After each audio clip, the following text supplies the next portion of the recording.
Either if you want to add contact information on lock screen on your Samsung Galaxy S25 Ultra, then you just need to go to settings. Now scroll down and here you will find lock screen and AOD. Simple tap on it and from here you will find contact information.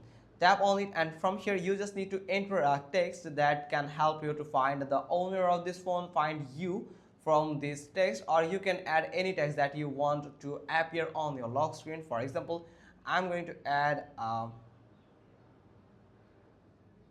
text here, then simply tap on done and it will add your this text on your lock screen. Here as you can see, I have just added a contact information as this text here in my lock screen. That's how you can add contact information on your lock screen. It's pretty simple. Hope you got this. If so, then give us a thumbs up. Don't forget to subscribe our channel, click on the bell icon, and we will get back to you soon with another informative video. Thanks for watching. Till next time.